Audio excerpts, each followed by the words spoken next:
रूप बदलने में माहिर प्राणी के शाह हवेली पर हमले से मौत के दरवाजे पर पहुंच गए शाह हवेली के नौकर नौकरानियों और खानसामे दयाल की लाश को हड्डियों की झील में डालने के लिए शार्दुल एक बग्घी के सामान रखने वाले हिस्से में रखवाकर हवेली से ले आया था।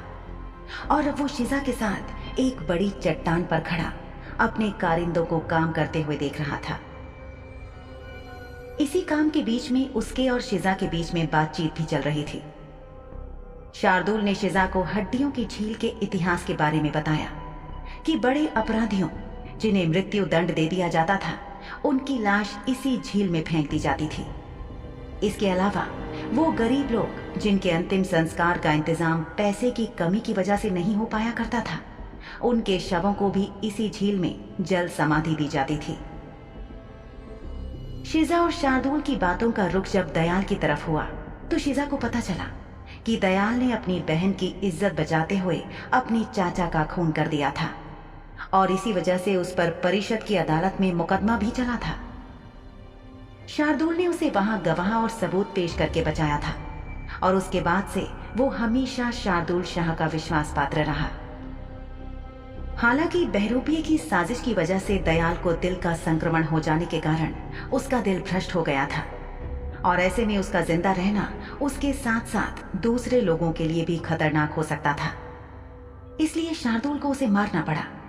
लेकिन कहीं ना कहीं शार्दुल के दिल में ये बात फांस बनकर चुभ रही थी कि वो दयाल जो उसके एक आदेश पर अपनी जान दे सकता था, उसी दयाल को शार्दुल को मारना पड़ा। अब शिजा को यह पता लगा कि दयाल की एक छोटी बहन भी है, तो उसने शार्दुल से कहा कि एक बहन को अपने भाई को उचित अंतिम संस्कार देने का मौका मिलना चाहिए। इसलिए शार्दुल को दयाल की बहन को उसकी मौत की खबर देकर बुलाना ही चाहिए। अपने दिल के किसी कोने में शार्दुल शाह भी इस बात से इत्तेफाक रखता था, लेकिन उसे ये बात सता रही थी कि कहीं दयाल की बहन उसे गलत ना समझ ले, क्योंकि जब हमारे किसी अपने की जान जाती है तो उस समय भावनाओं में बहकर व्यक्ति किसी पर किसी भी तरह का दोष लगाने से नहीं चूकता। शार्दुल को भी यही लग रहा था कि उसके एक शुद्ध खून वाला पिशाच होने के कारण दयाल की बहन के लिए ये बात मानना बहुत मुश्किल होगा कि उसने जानबूझकर उसके भाई की जान नहीं ली, बल्कि परिस्थितियां ही कुछ ऐसी बन गई थी। कुछ ही घंटे पहले अपनी पीठ में लगी चोट के कारण हो रहे बेतहाशा दर्द के बावजूद शिजा दयाल की लाश के पास नीचे झुककर उकड़ू बैठ गई। झुकने से उसकी पीठ में इतना ज्यादा दर्द हुआ कि उसे लगा कि एक पल के लिए उसकी जान निकल जाएगी। फिर भी उसने अपना हाथ आगे बढ़ाकर दयाल की खुली आंखों के ऊपर रखा और उसकी आंखों को बंद कर दिया। शिजा को अपने हाथ पर दयाल के बर्फ जैसे ठंडे शरीर की ठंडक महसूस हुई। उसने शार्दुल से कहा, अगर आज दयाल जिंदा होता तो मुझे यकीन है कि वो आपको धन्यवाद देता कि जिस पल परिषद की अदालत मृत्यु दंड देकर उसकी जिंदगी को खत्म करने वाली थी, उस पल आपने उसकी मदद करके उससे और ज्यादा समय तक जीने का मौका दिया। वो आपकी नर्म दिली के लिए और आपके अच्छे बर्ताव के लिए हमेशा आपका आभारी होता। शिजा के इन शब्दों ने वाकई शार्दुल के दिल पर उस घड़ी में जैसे मरहम का काम किया। दयाल की आंखें बंद करने के बाद शिजा जब खड़ी होने लगी तो उसे भयानक दर्द महसूस हुआ। किसी तरह अपने आप को संभालती हुई वो जब खड़ी हुई तो शार्दुल ने उससे कहा, ये बार बार ऊपर नीचे होकर तुम अपने आप को सिर्फ चोट पहुंचा रही हो और कुछ नहीं। मुझे लग रहा है कि तुम्हारे जख्म में से फिर से खून निकलने लगा है। मैं खून की गंध को महसूस कर सकता हूं। शार्दुल स्पष्ट रूप से बहुत नाखुश नजर आ रहा था। ठीक इसी वक्त कारिंदे मृत नौकर और नौकरानी का शरीर लेकर वापस इस चट्टान पर आ गए। शार्दुल ने उन्हें आदेश दिया कि उन दोनों शवों को झील में फेंक दिया जाए। उस बड़ी सी चट्टान पर खड़े होकर कारिंदों ने पहले नौकर के शव को उठाया। एक व्यक्ति ने हाथों को और दूसरे ने पैरों को पकड़ा और फिर शव को झुलाते हुए जैसे ही गति बढ़ी, उन्होंने उस शव को झील में फेंक दिया। ठीक वैसे ही नौकरानी के शव के साथ भी किया गया। शिजा ने देखा कि बड़ी सी चट्टान से फेंके गए वे शव तेज गति से गिरते हुए झील की सतह पर जमे कोहरे को चीरते हुए सीधे छपाक की आवाज के साथ हड्डियों की झील की गहराइयों में समा गए। अब बारी आई दयाल के शरीर को नीचे फेंके जाने की। जैसे ही कारिंदों ने आगे बढ़कर दयाल के शरीर को उठाना चाहा, शार्दुल ने उन्हें रोक दिया। शार्दुल ने उनसे कहा कि वो दयाल के शरीर को वहीं छोड़कर जा सकते थे, क्योंकि उसे अपने प्रिय खानसामे के साथ कुछ अंतिम क्षण चाहिए थे। कारिंदे दूर जाकर खड़े हो गए तो शार्दुल ने शिजा से कहा, मैं दयाल के साथ ऐसा नहीं कर सकता। मुझे लगता है कि उसे उचित अंतिम संस्कार मिलना ही चाहिए। मुझे लगता है कि अगर मैंने उसे यहाँ इस झील में फेंक दिया तो उसकी आत्मा हर पल मुझे कसूरवार ठहराएगी। मैं प्रेत बाधित हो सकता हूँ। शिजा के चेहरे पर एक मुस्कुराहट आ गई और उसने पूछा, आप परिषद के अधिकारियों का क्या करेंगे अगर उन्होंने आपसे सवाल किया तो?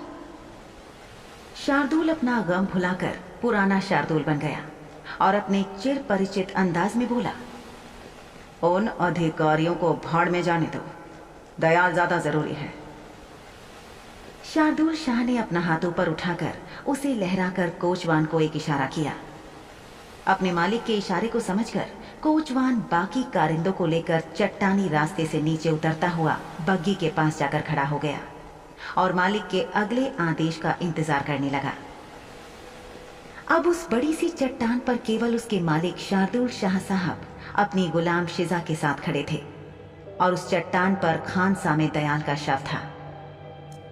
उच्च वर्ग से संबंध रखने वाले मालिक और मालकिनें कभी भी अपने नौकरों के लिए यूं परेशान नहीं होते थे। इस वर्ग से ताल्लुक रखने वाले कई नौकर नौकरानियां अगर मर भी जाते थे या किसी के द्वारा मार भी दिए जाते थे तो उनके मालिकों को ज्यादा परेशानी नहीं होती थी, बल्कि अक्सर उन्हें कोई फर्क नहीं पड़ता था। शार्दुल शाह तो एक शुद्ध खून वाला पिशाच था, जिससे किसी तरीके की सहानुभूति या नर्मदिली की अपेक्षा करना मूर्खता थी।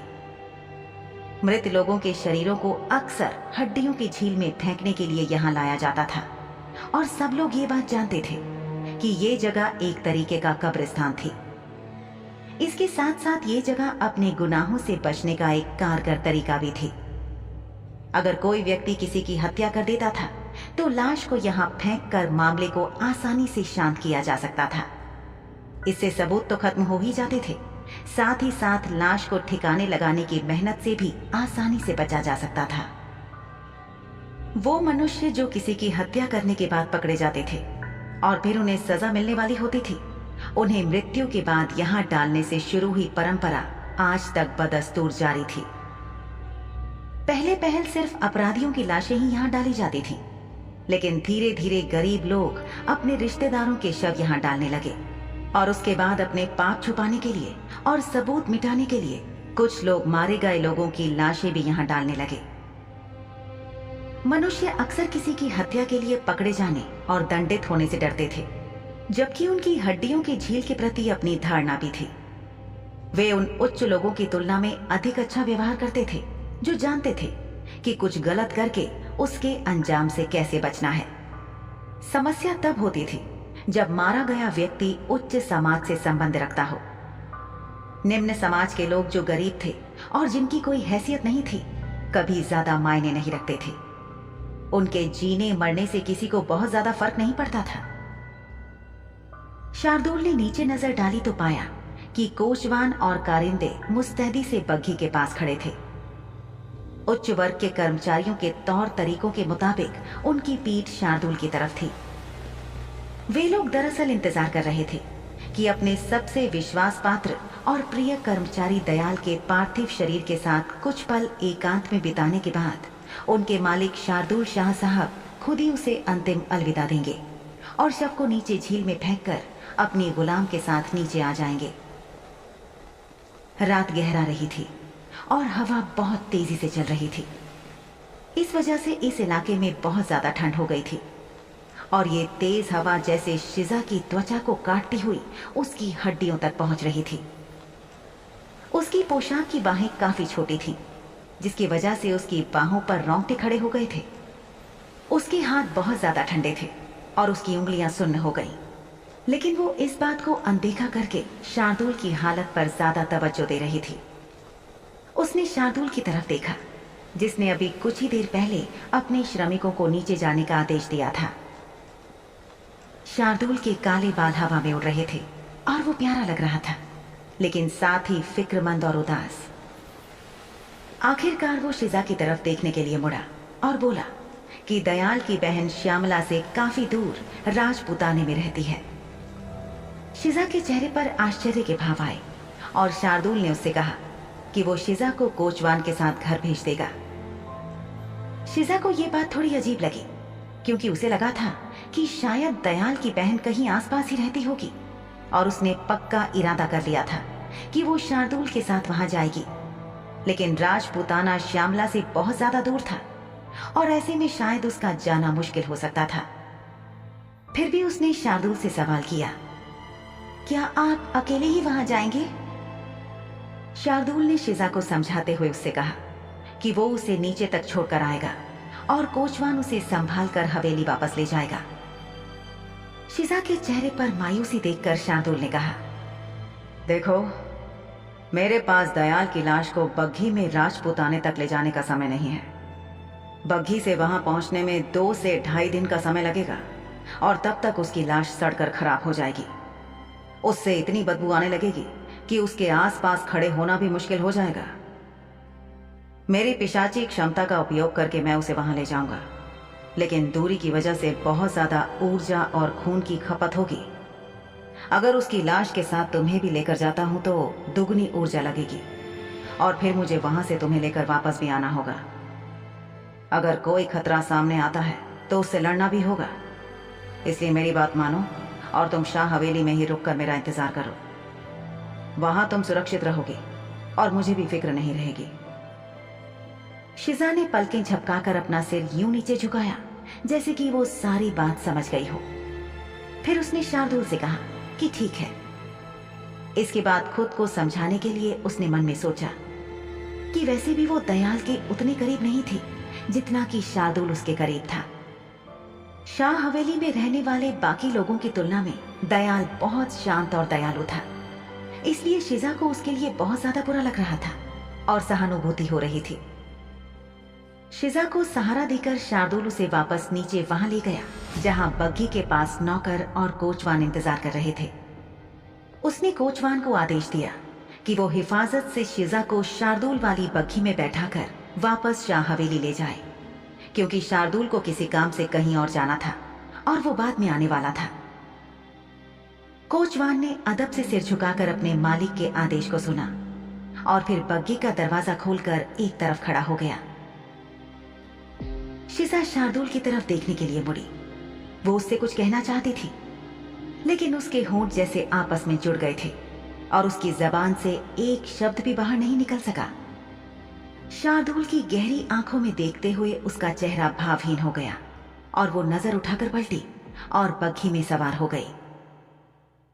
बाकी नौकर दूसरी बग्घी में जाकर बैठ गए, जो देखने में बहुत सामान्य से थे, और उस बग्घी को एक कारिंदा हाँक कर शार्दुल वाली बग्घी के पीछे ले गया।